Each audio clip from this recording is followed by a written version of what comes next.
morning and welcome to Vantage Point. I'm Marcia Boyles, and as always, I'd like to introduce my co-host and co-producer, Kathleen Taylor, our social work manager. Good morning, Kathleen. I'd also like to begin by introducing our guest today. Peggy Kellers is a resident here at Green Spring. You've been here about 3 years. Yes. And Peggy, I'm going to talk a little bit more in a minute about why we particularly are pleased to have you today. Let me begin by telling you a bit about what's going to be on today. Kathleen, in our last program, we began reporting our focus group results. Yes. And let me go back and say, for those of folks who didn't watch it last time, that we held 3 focus groups, resident focus groups, in August and September. And there was no particular order to the discussion in those focus groups, but we, for the purposes just really of clarity, have put them into categories. And I think we have a screen showing those particular categories that we have put our discussion in. Now, let me also say that these focus groups were kept very small.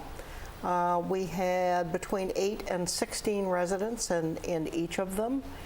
And also, and this was pertinent, the length of time of residency of these participants was anywhere from 4 months to original residents of 15 years or more. So, that having been said, let me just tell you where we were last time in terms of where we got. We got into, in the beginning, the move-in process and the fact that there were stresses involved with that. There were folks who talked about grieving for their houses and their yards and their way of life. There were also statements to the effect that nobody could really believe that they were going to make friends here that were as significant as those on the outside.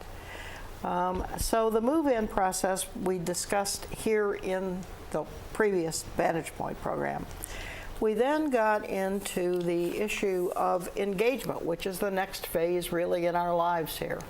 And Kathleen, let me turn it over to you at that point to talk about this.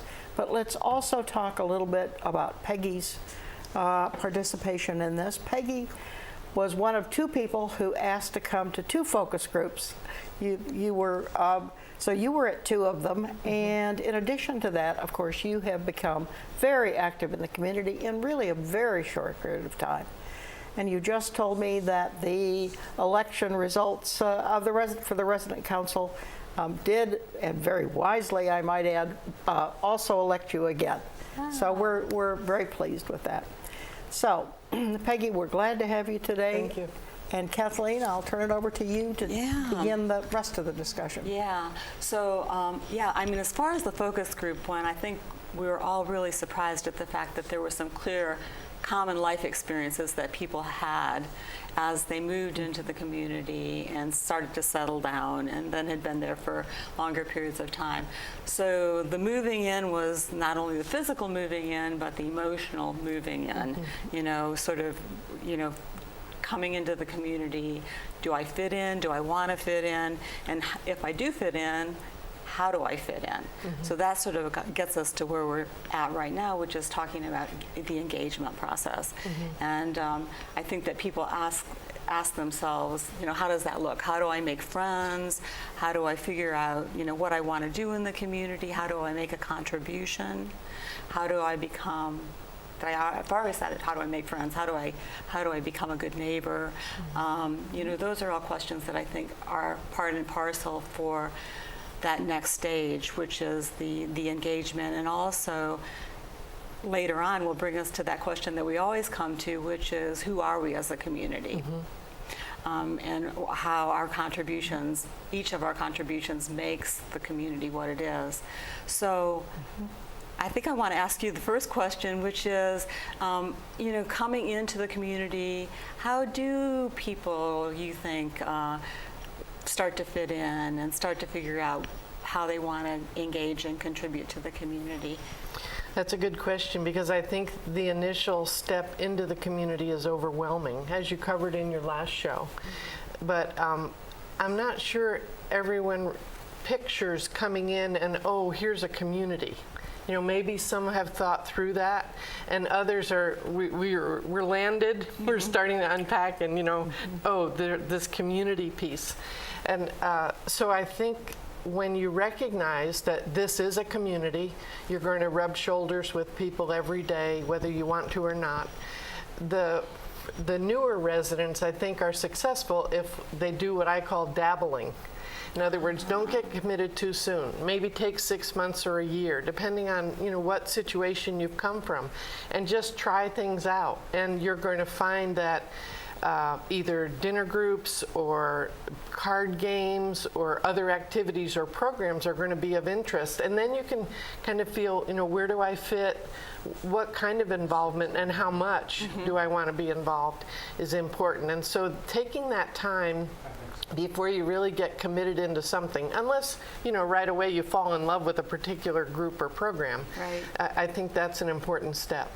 Yeah, that's a great idea, Yes, it really. is. Yeah, I think sometimes people do feel pressure to get themselves settled really quickly, but I do like the idea of kind of just feeling your way through to see what kind of appeals to you.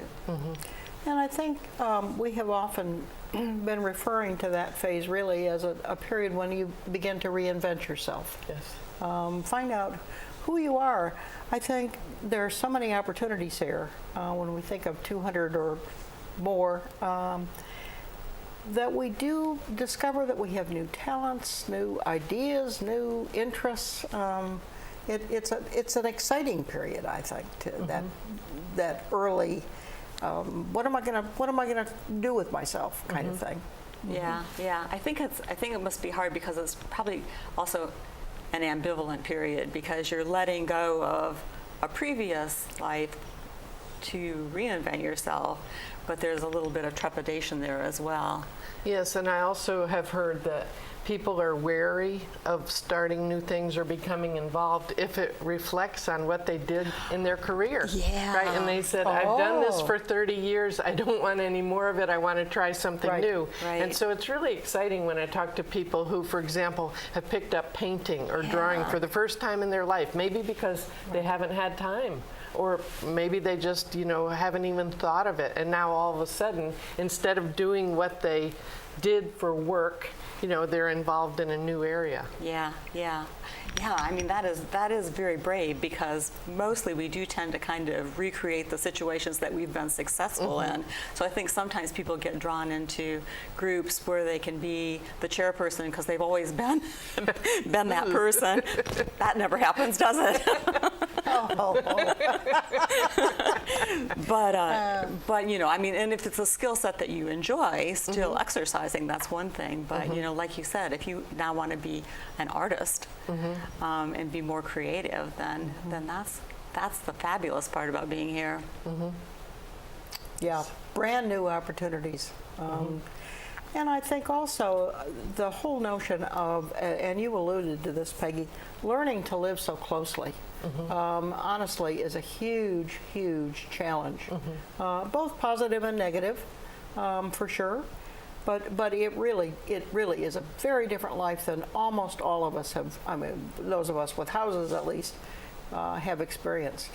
And I know when I moved in here, and part of my decision was I had been a caregiver for my 96-year-old mom for 2.5 years, and I was becoming more and more isolated in my home as a caregiver, to no fault of anyone's. It was just a fact of life. And I found that in order for me to thrive after she died, I needed to get with people. And I was trying to think, if I stay in my home and in this community, will I have that, you know, option?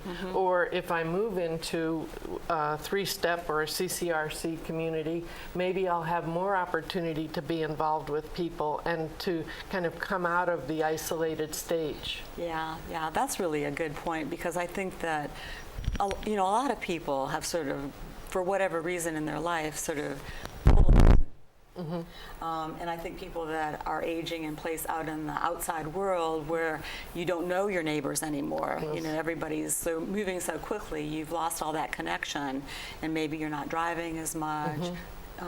you really do start to feel very isolated. And I'm happy to hear that the being here does tend to naturally draw you out, Yes. so it doesn't end up being such a big jump to get involved, that it just sort of naturally occurs as you're walking in the hallway or as you're going to a meal. I had a discussion with a couple at dinner, and I keep their names anonymous, but as they were picturing, they're in their early 70s, so as they were picturing staying in their home and then all of a sudden thinking about, should we move to a community such as this, they realized that as they got older, their world would become narrower. And obviously we've seen that with individuals. If you've done any kind of caregiving or if you've been with your elderly relatives, you see that the world narrows. And so one of their decisions was based on the fact that they would move into a community where at least they would keep the width of that world the same. And now what's happened is they've been very involved and their world has expanded, and they're thrilled because they didn't picture that at mid-70s having that opportunity. Nice way of putting it. Yeah, yeah. Well, I think that, we talk a lot about energy, and how much energy you have to put into whatever you want to do.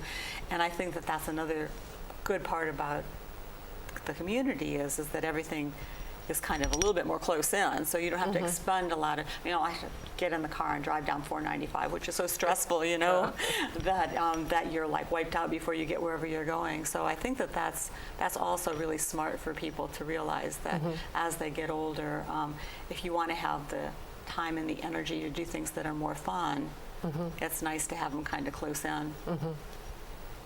And I think to that same point, that's one of the reasons why ties in our outside ties in the community begin to weaken Right. the longer we live here. It's strictly a logistical issue often. Yeah, it gets harder to get out. It does. It's interesting for me because I have ties now in the outside community and within Green Spring, and I moved from Harrisonburg. So this area is new to me, but I wanted to stay involved with young people. Obviously been with the college age a good bit of my life. So I intentionally got involved in a church in DC and actually qualified to be a volunteer counselor and then a Bible study leader. So I have the best of both worlds. I'm one of the younger residents here, and I'm involved with the older generation, which I had done obviously with 8 years of caregiving for my mom and aunt and uncle. And then I'm still in touch with the young people, the 20s and 30-year-olds. And I feel like, and maybe it's because I don't have children, I feel like I'm in touch, with that generation and with what's going on. So currently, as long as my energy holds up, I have the best of both worlds. Yes, you absolutely do.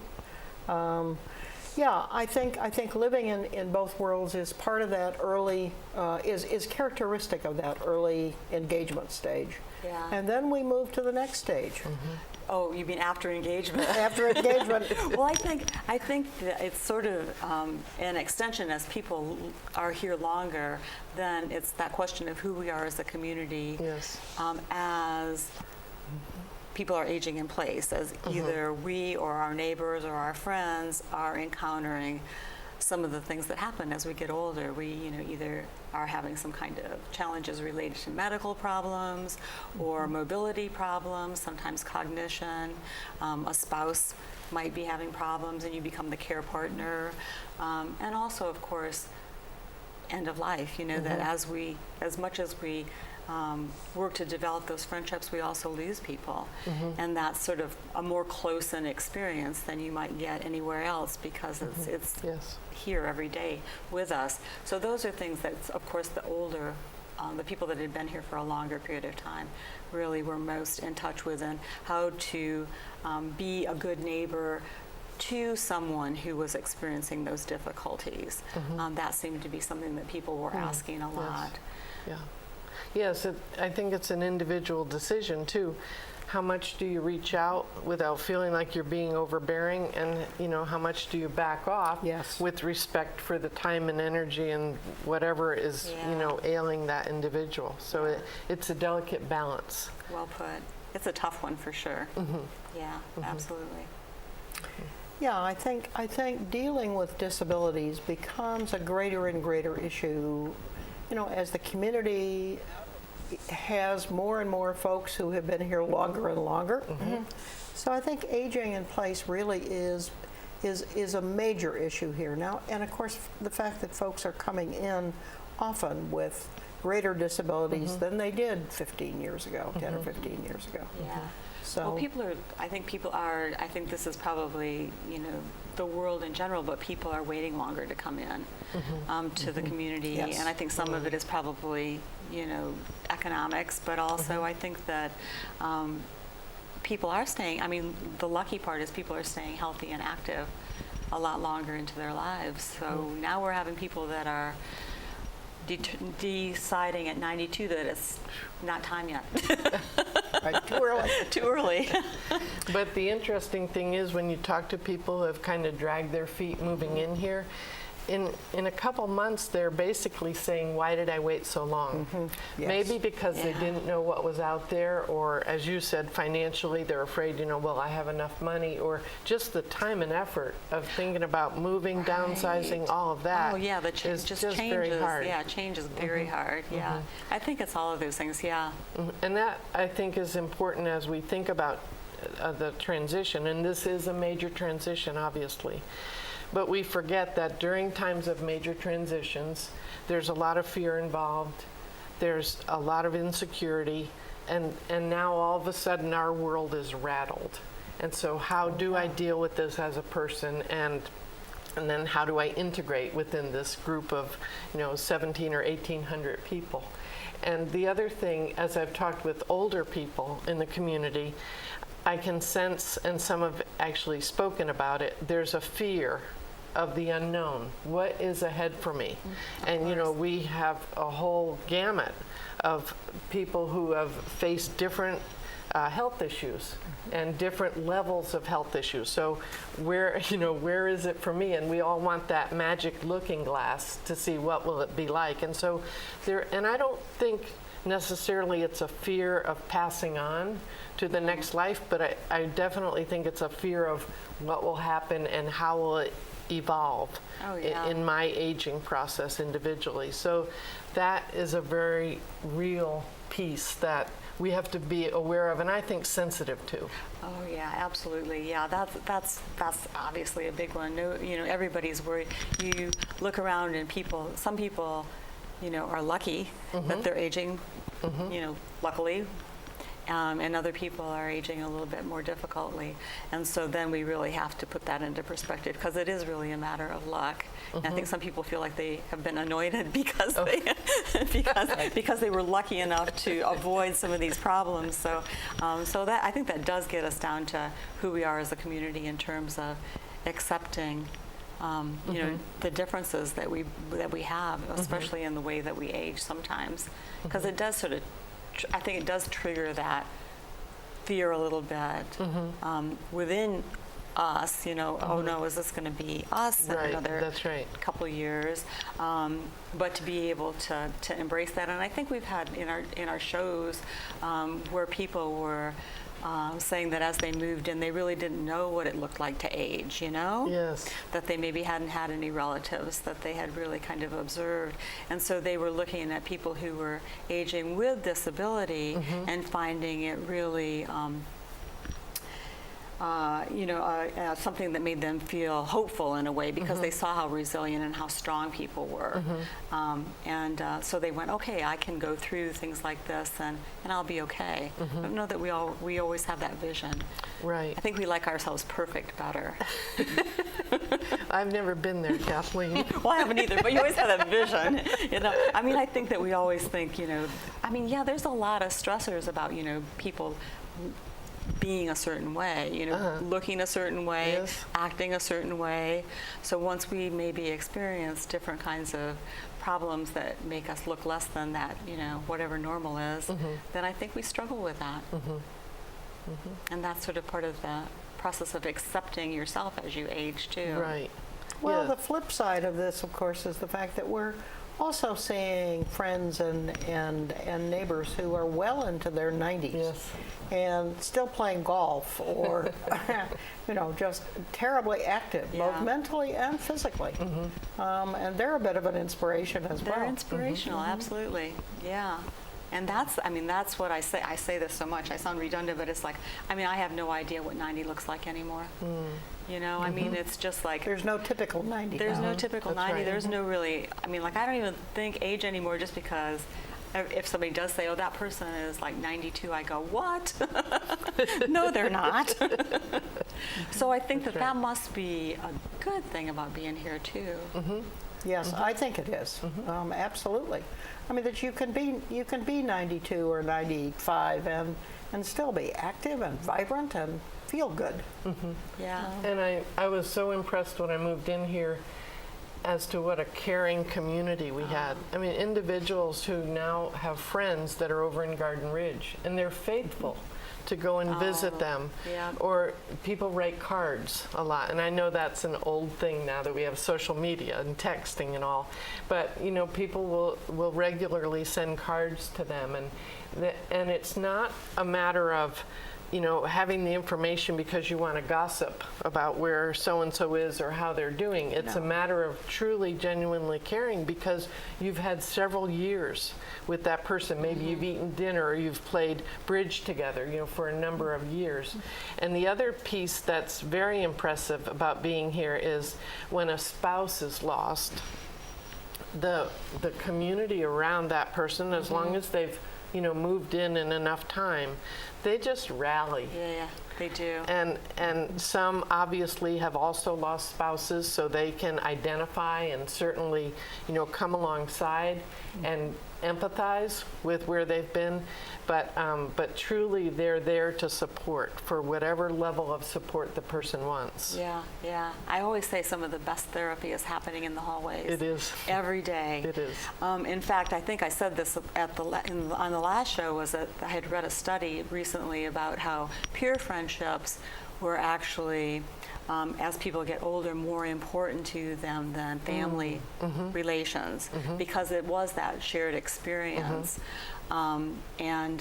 Families sometimes bring with it still those expectations, but with peer friends, you're kind of all together in the same boat, so to speak, and really can relate to one another. And that's, I think, as you were just saying, really makes such a difference.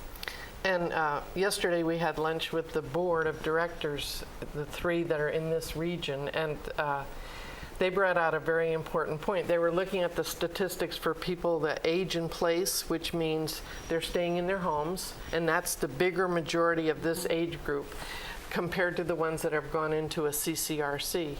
And that may be 5 to 10% of this age group population.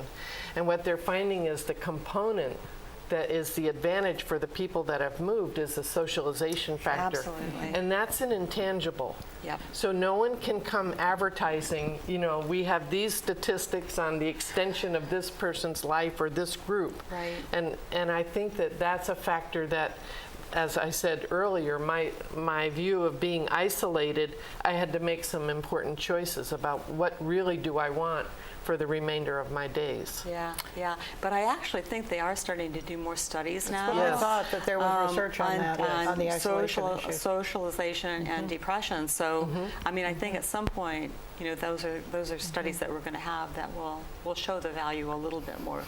It'll help our sales and It'll help our information sales. department. Yeah, Absolutely. yeah. But it is something you have to experience. I think it's hard to present it in any way that doesn't Yes. sound sort of more like a sales pitch than a reality, Right. But certainly isolation, social isolation, has got to be a stressor and a cause of depression. So I would think it would almost be measurable to one extent or another. Yeah, that's interesting. Yes. That they're looking at that very that glad way. to hear Yeah. that.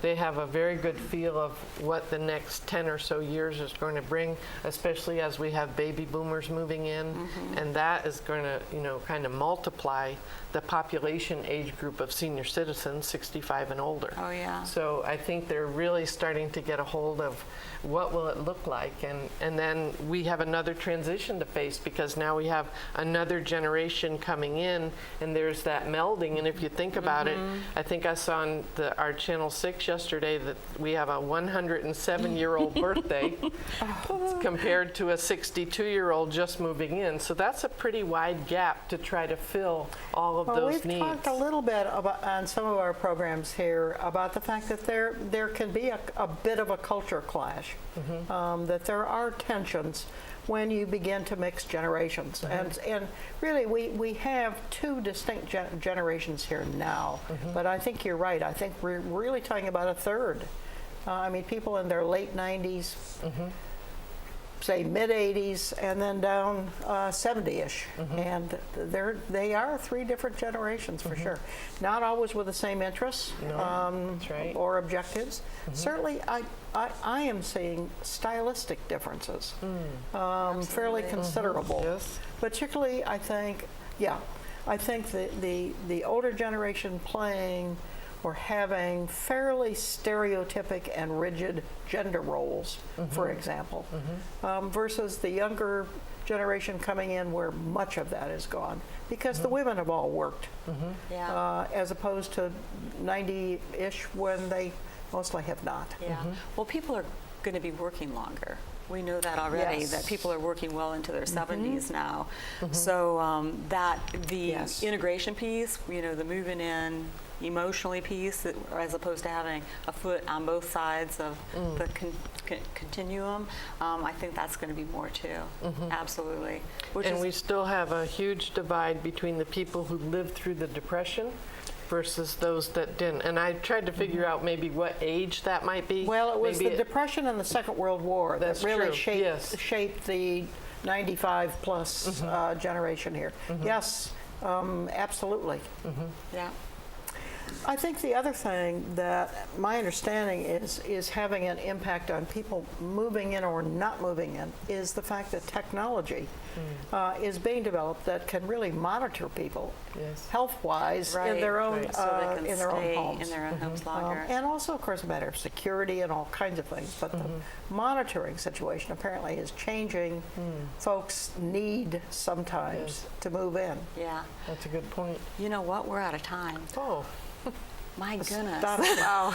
Kathleen, one of the things let me just very quickly talk about the fact that in addition to our Vantage Point and That's Life programs, in terms of the focus group results, we're also using the focus group results to be planning community forums. Yes. And we already have scheduled our next community forum, which is January 11th. And this is going to be our second Exploring Your Legacy community forum, and it will be including advanced directives, memoir writing, gerontology, tracing your ancestry, probably something about oral traditions and ethical wills. So be looking for that on January 11th. Stay tuned. We're also thinking to be having an aging forum in the spring. Yeah, yeah. Very good. Lots of good stuff coming up. Yep. And that leads me to our announcements. Special programming, Friday at 2 p.m. and 8 p.m. is Prince of Wales, and music interlude Friday at 5 p.m. and 9 p.m. The weekend features, please refer to the TV guide for all the weekend features. And then weekend on Village in Motion, encores of the Village in Motion episodes are going to be running from 9:30 to 12:30 Saturday and Sunday, and Monday on Village in Motion, dining services, pastoral ministries, and spotlight on history. Thanks for coming today. It was good Thanks, fun. Peggy. I think we could have kept going for a while. Probably about another hour, at the very least. No, that was excellent. Thank you for Thank Thank you for you. joining us. And we'll do focus groups again next year. Okay. And invite you. Yeah. Oh, terrific.